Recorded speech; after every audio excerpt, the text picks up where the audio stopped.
नमस्कार दोस्तों, मैं अनिल यादव। आपका अपना शो जिंदगी की हकीकत में आप सभी का बहुत बहुत अभिनंदन है। दोस्तों, आज की कहानी शालू जी की जुबानी। तो आइए आपको ले चलता हूं उनके पास, उनकी ज़िंदगी की कुछ कहानी आप तक पहुंचाने के लिए। नमस्कार मैम, आपका हमारे शो में बहुत बहुत स्वागत है। मैम, हमारे जो दर्शक हैं उनको अपने जीवन के बारे में बताएं ताकि आपसे प्रेरणा लेकर वो भी कुछ अच्छा कर सकें। जी सर, आपका भी बहुत बहुत स्वागत है। हमारे घर पर आप आए और आपका बहुत बहुत धन्यवाद। आप सभी दर्शकों का भी हाथ जोड़कर धन्यवाद कि आप सभी हमारे साथ जुड़े। मैम, आप संगीत के बारे में ये कहते हैं, ये रुचि कैसे जागी आपके अंदर? ये रुचि सर, मेरे मम्मी पापा जो हैं वो म्यूजिक में बहुत इंटरेस्ट रखते थे, गाया करते थे। और मेरे जो पिताजी हैं मिस्टर राजकुमार, वो एक बहुत अच्छे आर्टिस्ट हैं पेंटिंग के। वो पेंटिंग, बहुत सुंदर पेंटिंग्स बनाते हैं। तो उनके साथ साथ उन्हें गाने का भी बहुत शौक़ रहा है और मेरी मम्मी को भी बहुत शौक़ रहा है गाने का। और मेरा भाई है छोटा मनीष, वो भी म्यूज़िक में इंटरेस्ट रखता है। और मेरी मम्मी का नाम मिसेज नीलम रानी, वो भी बहुत अच्छा गाया करती थी। तो उनसे मुझे कहीं ना कहीं सीखने को मिला है। और मैंने डिवोशनल सिंगिंग स्टार्ट की थी, लगभग मैं उस टाइम 10th क्लास में थी। तो मैं डिवोशनल सिंगिंग किया करती थी जागरण में। उसके बाद +1 +2 में मैंने म्यूजिक सब्जेक्ट नहीं लिया, मेरे पास कॉमर्स थी। तो मैंने ये बात नोट की जब मैं +1 +2 में थी कि मैं उतना टाइम म्यूज़िक को नहीं दे पा रही थी, क्योंकि जो कॉमर्स की स्टडी होती है वो बहुत टाइम मांगती है। तो मैं म्यूज़िक को टाइम नहीं दे पाती थी। तो उसके बाद मैंने आफ्टर +2 KUK में एडमिशन लिया म्यूज़िक डिपार्टमेंट में। MPA कोर्स है, MPA की डिग्री है। तो 3 साल तक हम अपने मर्जी के कोई भी 2 सब्जेक्ट चूज़ कर सकते हैं। उसमें वोकल है, इंस्ट्रूमेंट है और तबला है, डांस है। तो उसमें मैंने वोकल और इंस्ट्रूमेंट चूज़ किया था। इंस्ट्रूमेंट में मैंने सितार लिया था और वोकल में सिंगिंग करती हूँ। और 3rd ईयर के बाद 4th ईयर में मैंने सितार से मतलब MA बोल सकते हैं हम, सितार से MA की। 2 साल मैंने सितार पे लगाए और सितार में मैं 4 बार नेशनल विन कर चुकी हूँ और स्टेट डिस्ट्रिक्ट लेवल के भी काफ़ी कंपटीशन में विन कर चुकी हूँ इसमें। मैम, जैसे अभी आपने बताया कि आपके जो पिताजी हैं वो पेंटिंग बहुत अच्छा बनाते हैं, तो कभी आपके जहन में ये सवाल नहीं आया कि मैं पेंटिंग के लिए भी मैं थोड़ा हाथ आजमा दूँ? जी सर, मैं बचपन में बहुत पेंटिंग बनाया करती थी और मैं आपकी भी तस्वीर बना सकती थी, आप अगर सामने बैठे हो। तो वो ये धीरे धीरे जैसे हमारी एज बढ़ती चली जाती है, हम स्टडी भी कर रहे हैं, तो सारी जो बर्डन है माइंड पे वो आता रहता है। तो इतना टाइम सब चीज़ों को दे नहीं पाते। मैम, अभी आपने कहा जैसे कॉमर्स लिया था, आई थिंक +1 +2। जी जी। उसके बाद जब आप कुरुक्षेत्र गए तो उस टाइम भी आपके पास कॉमर्स या बीकॉम, आई थिंक बीकॉम बोलते हैं, बीकॉम थी उस टाइम आपके पास कि आपने सिर्फ म्यूजिक ही? नहीं सर, मैंने म्यूजिक जो MPA किया है वो म्यूजिक का ही स्पेशल कोर्स है। ओके। तो आपने बीकॉम क्यों नहीं करी जब आप कॉमर्स ले रखा था? वो इसलिए नहीं की क्योंकि सर मैं 2 नाव में मेरे पाँव थे। तो मैं एक ही साइड में जाना चाहती थी, म्यूजिक में ज़्यादा इंटरेस्ट था। तो मैंने बिना सोचे समझे, और सबसे बड़ी बात होती है पेरेंट्स की। मेरे पेरेंट्स ने कभी दबाव नहीं डाला मेरे ऊपर, कभी प्रेशराइज नहीं किया कि तूने कॉमर्स ही लेनी है या जो उनको पसंद है वो सब्जेक्ट लेना है। मेरे पापा ने, मम्मी ने हमेशा यही बोला है कि जिसमें आपका इंटरेस्ट हो वही सब्जेक्ट लो। Okay okay. जी सर। अच्छा, तो मैम जैसे आप वादन भी करते हैं, संगीत और गायकी भी करते हैं, जी सर। तो दो चीज़ें हम कहते हैं एक चीज़ को अच्छे से सीख लो, और आप दो चीज़ कर रहे हैं, तो इन दोनों में कभी ऐसा नहीं लगा कि नहीं एक चीज़ छोड़ देनी चाहिए, एक चीज़ को आगे बढ़ाना चाहिए, ऐसा कभी जहन में सवाल आया हो? नहीं सर, एक्चुअली जो बोलते हैं कि करना है तो गाना कीजिए या फिर इंस्ट्रूमेंट में ही जाइए। Yes yes. जो मेरा शौक़ है, म्यूज़िक का शौक़ है मुझे, ना सिर्फ गाने का शौक़ है, ना सिर्फ सितार का। मैं कोई भी इंस्ट्रूमेंट देखती हूँ तो मुझे वो अपना सा लगता है, हर इंस्ट्रूमेंट से लगाव है मेरे को। तो कभी ऐसा नहीं आया मन में कि मुझे सिंगिंग ही करनी है या सिर्फ सितार बजाना है। मैम मैं अपनी बात को आगे जारी रखूँगा, इससे पहले जो हमारे दर्शक हैं वो आपसे कुछ सुनना चाहते हैं, तो आप। जी सर ज़रूर। अभी जो मैं बंदिश बजाने जा रही हूँ वो राग पूरे धनाशी में है, और सरोज घोष मैम से ही सीखी है मैंने बंदिश। सरोज घोष मैम जो है वो अमजद अली खान जी के शिष्य हैं, तो उनकी सिखाई हुई बंदिश मैं फ़िलहाल बजाती हूँ सभी के बीच में।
क्या बात है, बहुत। मैम जो हमारे दर्शक हैं उनको आप ये बताएं कि जैसे आप एक अच्छे मुकाम पे पहुंच चुके हैं, जी सर। तो कहते हैं जब हम किसी मुकाम को हासिल करने के लिए जब हम पहला कदम बढ़ाते हैं जी, तो वहाँ से मुसीबतें स्टार्ट हो जाती हैं। तो आप इस मुकाम पे पहुँचे हो, इस टाइम आपके साथ कोई ऐसी घटना हुई हो जो आप हमारे दर्शक से शेयर करना चाहते हैं तो ज़रूर करें। जी सर। सबसे पहले अभी मैंने मुकाम हासिल नहीं किया है, मुकाम अभी बहुत दूर है, मंजिल अभी दूर है। और रही बात स्ट्रगल की, कोई भी काम हम करें तो स्ट्रगल होता है लाइफ में। और अगर मैं अपनी बात करूं, जो हमारा फैमिली बैकग्राउंड है वो इतना मजबूत नहीं है, फाइनेंशियली इतना मजबूत नहीं है। तो बेसिकली मैं कुरुक्षेत्र से हूँ। हमने रिसेंटली लास्ट जो दिवाली रही है, दिवाली पे हमने अम्बाला में शिफ्ट किया है, और अपना घर वहाँ से सेल कर फ़िलहाल हम रेंट पे हैं, अपने यहाँ पे देख रहे हैं। मार्च 2020 में 1 मार्च 2020 को मेरी मम्मी एक्सपायर हो गए। तो सबसे बड़ा झटका मुझे ये भी लगा, क्योंकि अचानक ये हुआ, कोई उम्मीद नहीं थी कि मम्मी ऐसे छोड़ के चले जाएंगे हमें। तो अब जो घर का भी कहते हैं जिम्मेदारी, वो भी मेरे ऊपर आ गई है, क्योंकि मम्मी का बहुत साथ था। मम्मी सब काम संभालते थे और मैं अपना सिर्फ म्यूज़िक का काम किया करती थी। अब मैं उतना टाइम नहीं दे पाती, ये भी एक मेरी लाइफ में एक स्ट्रगल ही है, स्ट्रगल से कम नहीं है। तो सर मेरी कहानी की जो स्टार्टिंग होती है वो मैं 5th क्लास में थी उस टाइम। 5th क्लास में मेरे जो ग्रैंड मदर हैं उनकी डेथ हो गई, और वहीं से मेरी लाइफ में एक टर्निंग पॉइंट आता है। जैसे कैसे करके मैंने 5th क्लास अपनी कंप्लीट कर ली, लेकिन 6th क्लास में एडमिशन लेने के लिए पैसा नहीं था, एक भी पैसा नहीं था। सिर्फ 120 रुपये की बात थी, वो भी मेरे मम्मी पापा ने कहीं से अरेंज किए। उसके बाद मेरा लेट एडमिशन हुआ गवर्नमेंट स्कूल में। 120 रुपये उस टाइम एडमिशन था, आजकल शायद फ्री हो गया एडमिशन। तो मेरा लेट एडमिशन हुआ था अगस्त के महीने में, अगस्त के एंड में एडमिशन हुआ था। 6th क्लास में एडमिशन मेरा हो गया। वहाँ पे पढ़ाई फ्री थी, बुक्स फ्री में मिला करती थी वहाँ पे। तो जब मैं 10th क्लास में पहुँची तो मैंने जागरण करने स्टार्ट कर दिए। जागरण में जाया करती थी, वहाँ से इनकम होती थी, तो घर का भी खर्चा चल जाता था और मेरा भी खर्चा जो होता था थोड़ा बहुत वो भी चल जाता था। +1 +2 में मैंने कॉमर्स ली थी, उसकी ट्यूशन रखी अकाउंट्स की, तो वहाँ पे जागरण से जो इनकम करके लाती थी वो फीस देती थी। +1 +2 में मैंने सबसे ज़्यादा स्ट्रगल किया है वो इस तरह, क्योंकि जो मेरा स्कूल का टाइमिंग था वो सुबह 6 से दोपहर 12:30 बजे तक का था। और जब मेरे जागरण हुआ करते थे, पहले मैं स्कूल से आई, घर पे आके अपना ट्यूशन के लिए निकल गई। ट्यूशन से आती मैंने जागरण की तैयारी करनी, कपड़े प्रेस करने, सब पापा की भी तैयारी करनी और जागरण के लिए निकल जाना। और सुबह 4, 4:30 या 5 बजे के करीब घर पे लौटना और फटाफट से नहा धो के फिर से स्कूल में वापस 6 बजे पहुंच जाना। कई बार तो मैं बच जाती थी बल्कि स्कूल में, और कई बार टीचर पे फंस भी जाती थी, वो सुनने के लिए उठा देते थे, तो मेरे पास कोई जवाब नहीं होता था। ऐसे भी टाइम मैंने देखे हैं अपनी लाइफ में। तो +2 के बाद जब मैंने KUK में एडमिशन लिया, म्यूज़िक डिपार्टमेंट में एडमिशन लिया MPA डिग्री में, तो वहाँ मैंने अपनी कॉलेज की स्टडी स्टार्ट की। 3rd ईयर तक वोकल और इंस्ट्रूमेंट 2 चीज़ें मैंने 2 सब्जेक्ट चूज़ किए। इंस्ट्रूमेंट में मैंने सितार चूज़ किया था। और जो वहाँ मेरे टीचर रहे हैं, पहले जो HOD थे सुचिस्मिता मैम थे, मैंने उन्हीं के अंडर MPA कंप्लीट की है अपनी। और जिन्होंने मुझे सितार पकड़ना सिखाया, आशु गौतम सर हैं, उन्होंने मुझे सितार पकड़ना सिखाया, सितार के बेसिक क्लियर करवाए।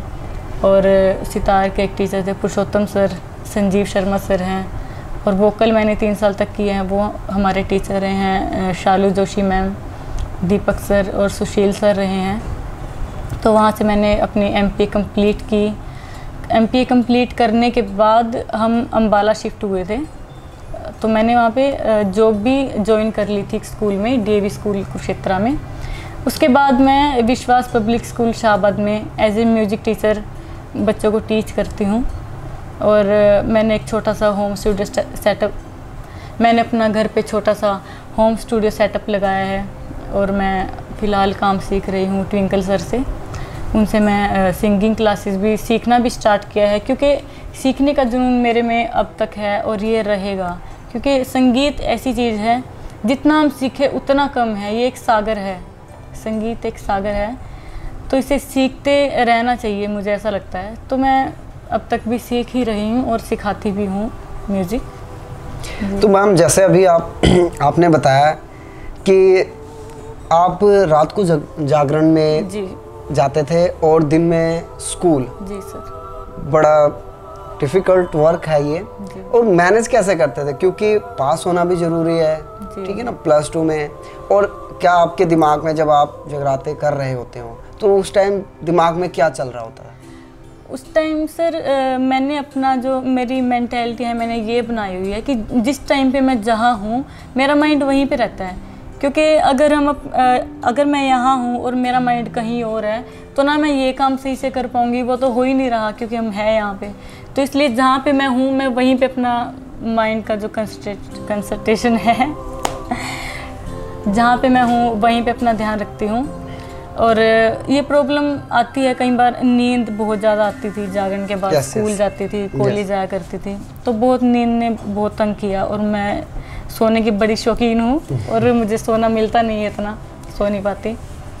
और जब ये कॉलेज के अंदर, जब यूनिवर्सिटी में था, तो वहाँ भी क्लासें आप कंटिन्यू लगाते थे? जी जी जी सर। तो जैसे टीचर्स को पता था कि आप बाहर जैसे जगराता भी करते हो? जी सर, पता था टीचर्स को। उनकी तरफ से क्या रहता था आपके लिए? टीचर्स ने भी सर मुझे बहुत सपोर्ट किया है आज तक। ऐसा नहीं बोला कि तुमने जागरण नहीं करने, स्टडी करो, ऐसा नहीं है। क्योंकि टीचर्स को स्टूडेंट्स का पता होता है, उनकी फैमिली बैकग्राउंड क्या है, तो उन्होंने कभी मुझे रोक टोक नहीं की। उन्होंने मुझे जितना हो सका उतना सपोर्ट किया है सर। जो मेरे मदर थे वो ज़्यादातर बीमार रहा करते थे, फिज़िकली उनको प्रॉब्लम रहती थी। तो हमने बहुत डॉक्टर्स पे मम्मी का इलाज करवाया, कहीं पे मम्मी को आराम नहीं मिला। तो हार के हमने किसी के ज़रिए हम करनाल पहुँचे। ये जो गुरु माँ की फ़ोटो लगी हुई है, गुरु माँ रामेश्वर देवी जी, यहाँ बालाजी मंदिर में सेवादार हैं। तो हम बालाजी मंदिर में पहुँचे, वहाँ हमने बालाजी महाराज का नाम ले लिया, तो मम्मी वहाँ से ठीक होना स्टार्ट हो गई। तो वहाँ हम जब जाया करते थे, वहाँ पे कीर्तन होते थे, मंदिर में कीर्तन होते हैं, वहाँ पे जागरण में सिंगर भी आया करते थे बाहर से गाने के लिए। तो हमारे एक गुरु भाई हैं तनुज हंस, तेजांश, मैं उनके पीछे गाया करती थी। तो उन्हें कुछ लगा कि हाँ शालू गा सकती है, उन्होंने मुझे बोला कि शालू तुम गा सकती हो। पापा को बोला कि इसे म्यूज़िक लाइन में लेकर जाओ, ये अच्छा परफॉर्म कर सकती है। तो वहाँ से उस टाइम मैं 8वीं क्लास में थी, तो मैंने सीखना स्टार्ट किया। और ये कुदरती हुआ कि जहाँ से मैंने सीखना स्टार्ट किया वो भी जागरण किया करते थे।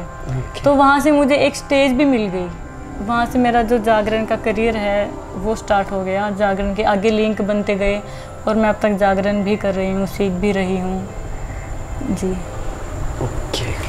और आज तक मेरे मम्मी पापा ने मुझे कभी रोक टोक नहीं की, भी तू लड़की है तुझे नहीं जाना। मेरे पापा मेरे साथ जागरण में जाते हैं आज तक, जहाँ भी गए हैं, चाहे पापा की तबीयत ख़राब हो या पापा बिज़ी हो, सब काम छोड़ के कि शालू अकेली नहीं जाएगी, शालू के साथ मैं जाऊंगा। और सुबह आके पापा भी अपनी ड्यूटी पे जाया करते थे, कुरुक्षेत्र NIT में पापा काम करते थे उस टाइम। तो उस कारण से पापा का काम भी छूट गया, क्योंकि लेट हो जाता है, कई बार बाहर प्रोग्राम हो जाते हैं, देहरादून हो गए या जींद साइड, काफ़ी दूर दूर प्रोग्राम भी होते हैं, तो आने में टाइम लग जाता है वापस घर पहुँचने में। तो पापा काम पे नहीं पहुँच पाते थे।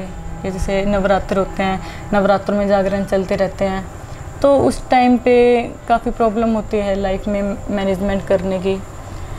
और रही बात मेरी स्टडी की, कॉलेज में मैंने जब कॉलेज टाइम में भी मैं जागरण किया करती थी, तो वहाँ मैंने फोकस रखा अपनी स्टडी पे मेन, क्योंकि उस टाइम पे स्टडी थी। मेरे को ये था कि जागरण तो करने हैं ही, साथ में स्टडी में भी अच्छे नंबर लेके आने हैं। तो मैंने मेहनत की, डबल मेहनत की, जितने मेरे से हो सका उतनी मेहनत की। और मेरे मम्मी पापा ने, मेरे भाई ने भी मुझे सपोर्ट किया पूरा हर तरह से, जैसा कि मुझे टाइम चाहिए होता है एक अपना म्यूज़िक के लिए, तो उन्होंने मुझे टाइम दिया, पूरा टाइम दिया।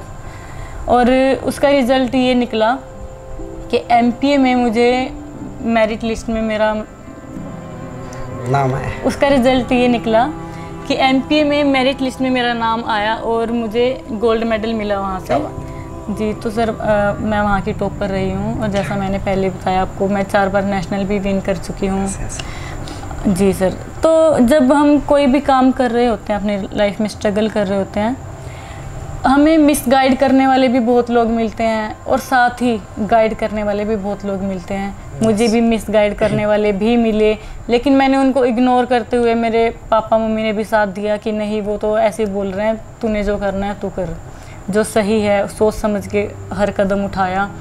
और जो गाइड करने वाले लोग हैं, जो मेरे साथी हैं, वो मेरे भाई बहन हैं खुद के, है ना, धर्म के भाई मैंने बना रखे हैं। तो सबसे पहले मेरी एक फ्रेंड है रिंकू, उसने मेरा हर कदम पे साथ दिया है। घर की जो भी फाइनेंशियली प्रॉब्लम भी होती है, पारिवारिक जो प्रॉब्लम्स होती है, उसमें भी उसने हर कदम पे मेरा साथ दिया है। और जितेंद्र भैया हैं, वो तबला बजाते हैं, उन्होंने मेरा साथ दिया है। इरफान भैया हैं, वो तबला बजाते हैं। और ट्विंकल भैया हैं, वो बहुत अच्छे सिंगर हैं, अम्बाला से हैं वो भी, उन्होंने मेरा बहुत साथ दिया। और मार्केट में मेरे 4 एल्बम भी आई हुई है, डिवोशनल भजन आए हैं। वो मेरे उस टाइम पे भी मुझे पैसों की ज़रूरत थी, बिना पैसों के तो कुछ भी नहीं होता। तो एक राजू हंस जी है पानीपत समालखा से, उन्होंने मेरी हेल्प की फाइनेंशियली। उन्होंने पैसा लगाया कि जब तेरे पास होगा तो मुझे रिटर्न कर दियो, और तेरे भजन मार्केट में आने चाहिए। क्योंकि जब हमारा कोई सॉन्ग या भजन मार्केट में आएगा, लोगों तक पहुंचेगा, उसके बाद हमें काम मिलना शुरू होता है। तो मैंने भी कभी हार नहीं मानी। बहुत प्रॉब्लम्स आती है लाइफ में, और हर बार मैं ये सोचती हूँ, जब कोई काम करना चाहती हूँ ना, कोई नया काम, तो उससे पहले बहुत बड़ी प्रॉब्लम मेरे सामने होती है और मुझे देख के हंसी आती है कि फिर से प्रॉब्लम। लेकिन मैं ये चाहती हूँ, मैं देखना चाहती हूँ कि थोड़े टाइम के बाद हो गया क्या, एक्चुअली इसका रिजल्ट क्या है इस प्रॉब्लम का, इसका सोल्यूशन कैसे निकलेगा। और फाइनली सोल्यूशन निकल जाता है। कभी हार नहीं माननी चाहिए, आज नहीं तो कल हर प्रॉब्लम का सोल्यूशन निकलता ही निकलता है। अभी जैसे आपने कहा कि नेशनल लेवल पे भी आपने काफ़ी प्राइज जीते हुए हैं, पुरस्कार आपने, तो जैसे कहते हैं जब पहली बार जब आप स्टेज पे गए थे जी, जैसे क्या होता है, हम पहली बार कैमरे के सामने आते हैं तो थोड़े से ना हम फोबिया बोलते हैं, नर्वस हो जाते हैं बड़ा, कैसे करें। तो कभी ऐसा हुआ है आपके साथ? वो वाला किस्सा अगर बताए, क्योंकि हमारे जो मेरा जो मेन मोटिव है अपने प्रोग्राम को उन बच्चों तक ले जाना जो छोटी छोटी बातों पे ना स्ट्रेस ले लेते हैं और बड़े गंभीर हो जाते हैं, ऐसा लगता है जैसे वही घर के बुजुर्ग हैं। तो नहीं, सबसे बड़ी बात ये है कि किसी भी काम को लेके स्ट्रेस नहीं लेना चाहिए, क्योंकि अगर कोई प्रॉब्लम है तो उसका सॉल्यूशन 100% है। आप अपनी प्रॉब्लम अपने पेरेंट्स के साथ शेयर कीजिए, सबसे पहले अपने फ्रेंड्स में शेयर कीजिए जिससे आपसे लगता है कि ये मेरा नज़दीकी दोस्त है, इससे बात कर लेनी चाहिए, तो कहीं ना कहीं सॉल्यूशन निकल जाता है। आज नहीं तो कल सॉल्यूशन पक्का निकलेगा। अब कई स्टूडेंट्स होते हैं या कुछ लोग होते हैं स्ट्रेस में आके फांसी लगा ली, किसी ने जहर खा लिया, किसी ना किसी तरह से सुसाइड कर लेते हैं, लेकिन ये करना किसी बात का सॉल्यूशन नहीं होता। प्रॉब्लम का सॉल्यूशन निकालना चाहिए। काम वो सोचने से होगा, बैठ के डिस्कस करने से होगा। अकेले अगर हम एक बात को सोचते रहें तो डेफिनेटली हम स्ट्रेस में आ जाएंगे और हमारा माइंड फिर गलत काम की तरफ भागता है। वो स्टेज वाली बात मैम, जैसे कभी हाँ जी सर, अगर मैं गाने की बात करूँ, जैसे जागरण मैंने स्टार्टिंग की, यस। तो आज भी मुझे अपना फर्स्ट डे याद है। मुझे स्टेज पे खड़ा भी नहीं होना आता था। कई बार मैं गाते गाते पीछे मुड़ गई, मेरे बैक साइड में ऑडियंस है, मुझे ये भी नहीं पता ऑडियंस है कहाँ नहीं, क्योंकि उस टाइम मुझे सिर्फ गाने का पता था कि मेरे को गाना है, मेरे स्वर खराब नहीं होने चाहिए, मुझे गाना है। तो धीरे धीरे जैसे मैं चलती गई, अपना कंटिन्यू मेरे प्रोग्राम चलते रहे, तो पता लग जाता है कि हाँ हमें इस तरीके से गाना है। और ऐसी सितार में जब मेरा सितार का कंपटीशन था तो मुझे ये भी नहीं पता था कि जो संगतकार होता है तबले वाला, वो इधर मेरे राइट साइड में बैठेगा या लेफ्ट साइड में बैठेगा। जी, तो संगतकार हमारा हमेशा राइट साइड में बैठता है। ओके। तो वो भी धीरे धीरे पता लग जाता है सर। मैम, जो जैसे कि आपने कहा आप सिंगिंग भी करते हैं। जी सर। तो जो हमारे दर्शक हैं उनको अगर आप 2 लाइनें गा के सुना दें तो एकदम बहुत ही अच्छा लगेगा। जी सर, जरूर। जी सर, मैं सबसे पहले अपना खुद का गाया हुआ एक सॉन्ग भजन गाऊंगी, बालाजी महाराज का जो भजन है। राम कसम तू शिव अवतारी संकट हारी है, राम कसम तू शिव अवतारी संकट हारी है, हो बालाजी तेरी महिमा न्यारी है, हो बालाजी तेरी महिमा न्यारी है, चांद सराय करनाल में सच्चा है दरबार तेरा, बालाजी है दरबार तेरा, रामेश्वरी गुरु तेरी पुजारन जपती नाम तेरा, हो बाबा जपती नाम तेरा, आते यहाँ तो दूर दूर से नर और नारी है, आते यहाँ तो दूर दूर से नर और नारी है, हो बालाजी तेरी महिमा न्यारी है, हो बालाजी तेरी महिमा न्यारी है। क्या बात है, बहुत ही अच्छा। थैंक यू मैम, जैसे कि आपने अभी बताया मुझे कि आपकी जितनी भी शिक्षा हुई है वो स्कूल लेवल पे, यूनिवर्सिटी लेवल पे हुई, इसके अलावा आपने कभी बाहर भी सीखा है या सिर्फ यहीं तक? नहीं जी सर, मैंने सीखा है। कॉलेज के दौरान मैंने शिखंडे सर हैं कुरुक्षेत्र में, उनसे सिंगिंग की क्लासेस ज्वाइन की थी मैंने, वहाँ से सीखा है। और कॉलेज के दौरान ही मैंने सितार की जो एक्स्ट्रा क्लासेज है वो सरोज घोष मैम से लगाई है चंडीगढ़ जाके, वहाँ से सीखा है मैंने सरोज घोष मैम से।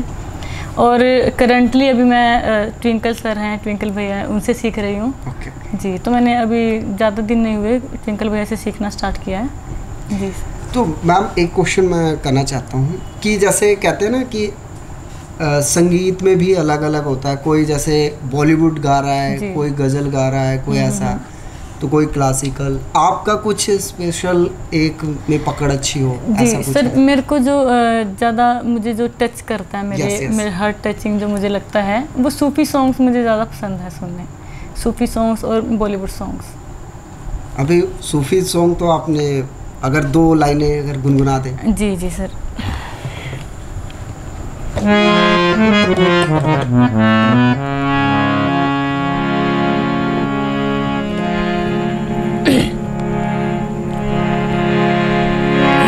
तक ना किसे ने आवाज मारी, हुण तक ना किसे ने आवाज मारी, तू केड़ा रब आ गया नी जिंदे मेरिए, तू केड़ा रब आ गया नी जिंदे मेरिए। तेरी दीद खुदा दा चाका, तेरी दीद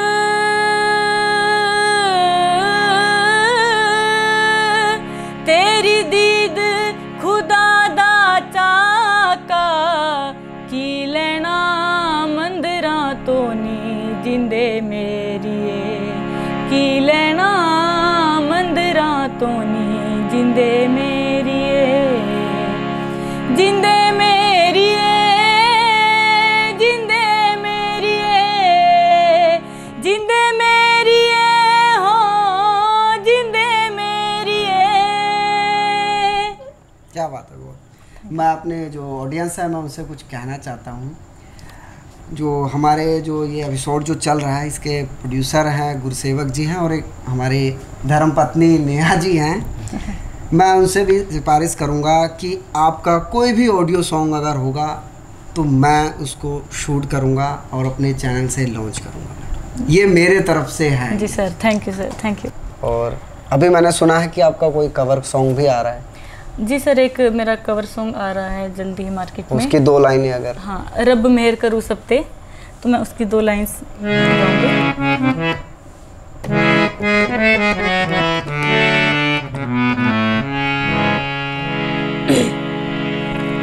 हो हो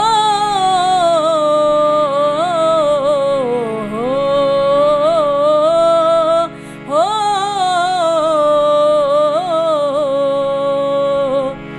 दुख दिए कड़ी आई, औखी कड़ी आई, भरोसा तुसी करो रब ते, ए समा भी टल जाना रब मेहर करूं सब ते, ए समा भी लंघ जाना रब मेहर करूं सब ते, दुख दिए कड़ी आई, भरोसा तुसी करो रब ते, ए समा भी टल जाना रब मेहर करूं सब ते, ए समा भी लंघ जाना रब मेहर करूं सब ते। क्या बात है वो। ऑडियंस मैं आपको ये बताना चाहता हूँ जो ये अभी सॉन्ग जो शालू जी ने गाया है ये हमारे बहुत ही अच्छे फ्रेंड हैं ट्विंकल जी। आप देखते होंगे मेरी जितनी भी वीडियो डली हुई है उसमें जितना भी म्यूज़िक है जितना कंपोजिशन है सब ट्विंकल जी ने करा है और मुझे बहुत ही ज़्यादा खुशी होती है कि एक संगीतकार मेरे साथ जुड़े हुए हैं। तो दोस्तों जो इन्होंने गाना गाया है ये हमारे ट्विंकल जी पहले गा चुके हैं और आपने शायद वीडियो भी देखी होगी हमारे चैनल पे। अगर नहीं देखा है तो एक बार ज़रूर उसे सुने। और हमारे जो शालू जी हैं इनको भी आपके सपोर्ट की बहुत ज़्यादा ही ज़रूरत है, तो आप इन्हें भी सपोर्ट करें। इनको जितना ज़्यादा आपके आशीर्वाद की बहुत ज़्यादा ज़रूरत है और इनको दें। तो मैम आप हमारे शो में आए उसके लिए आपका बहुत बहुत धन्यवाद करता हूँ। दोस्तों ये थी कहानी शालू जी की ज़ुबानी। तो अगली बार मैं फिर मिलूँगा एक नए मेहमान के साथ। तब तक के लिए नमस्कार।